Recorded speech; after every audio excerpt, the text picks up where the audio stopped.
Revoici Patrick qui retrouve plusieurs collaborateurs de sa future équipe projet. Ils ont tous réalisé leur auto-évaluation et vont échanger sur la répartition de certaines tâches.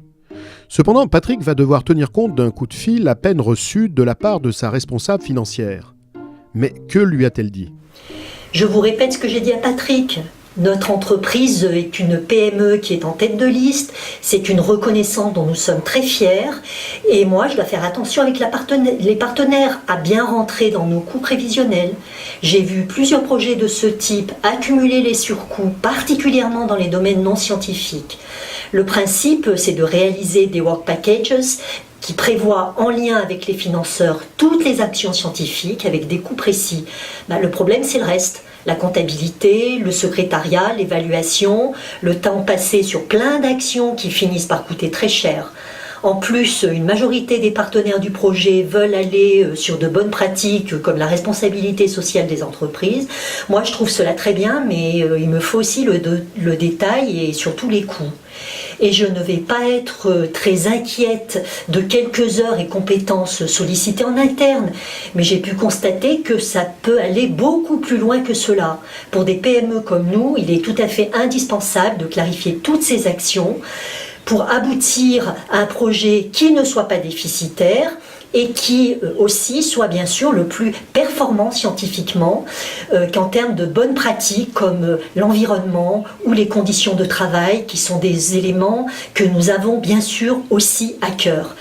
Bon, alors Patrick m'a rassuré, il a un outil qui répond rapidement et parfaitement à nos besoins et donc je vais voir. Effectivement, Irène. EDIAS a justement développé, en lien avec les pôles et les responsables des fonds dédiés à la recherche, des work packages consacrés au volet non scientifique d'un projet collaboratif. On en trouve 4 qui ont chacun leur couleur. Le management en rouge, l'éthique en vert, la pré-commercialisation et mise sur le marché en bleu et la diffusion et essaimage en marron. On va ainsi trouver près de 150 actions différentes qui figurent dans le classeur par catégorie. Chaque action que l'on va aussi retrouver sur des fiches qui vont permettre à chaque équipe projet de faire une sélection selon ses besoins et orientations. Patrick a téléchargé l'ensemble de la documentation sur le site EDIAS et a présenté la méthodologie à ses collaborateurs qui travaillent ensemble sur une première sélection. Les fiches qui comportent un descriptif simple de l'action circulent. Certaines ne nécessitent pas de financement spécifique, mais simplement quelques heures de temps en temps et peuvent être confiées à une personne référente.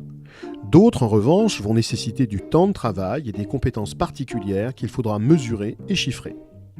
L'équipe projet a sorti ses téléphones portables et utilise les codes QR des fiches pour disposer de davantage d'informations grâce à une banque de données enrichie progressivement au fil des utilisations. Il ne faudra pas plus de quelques heures pour clarifier le contenu des work packages non scientifiques, mais aussi pour doter le projet d'actions auxquelles personne n'avait pensé, comme une assurance homme-clé ou encore une démarche de parité homme-femme qui va contribuer également à la mise en valeur du projet.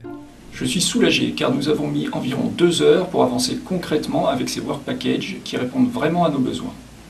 C'est sécurisant d'avoir une boîte à outils de ce genre car on n'a pas de risque d'oublier quelque chose d'important et cela permet aussi d'intégrer pas mal de bonnes pratiques auxquelles je n'aurais jamais pensé.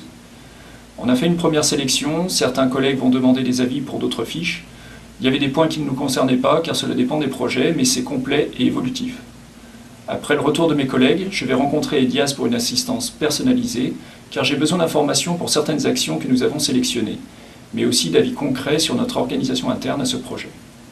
En plus, c'est un bon moyen de partager des points de vue non scientifiques avec les partenaires du projet, de clarifier certains sujets et au global, de renforcer le projet.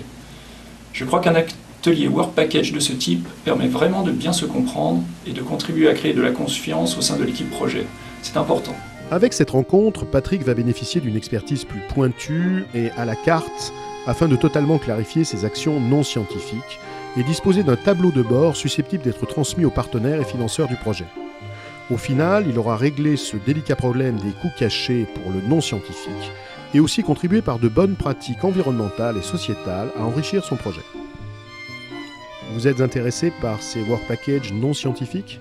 Renseignez-vous directement auprès de votre pôle de compétitivité ou directement auprès d'EDIAS dont les coordonnées apparaissent sur l'écran. Bon projet à tous!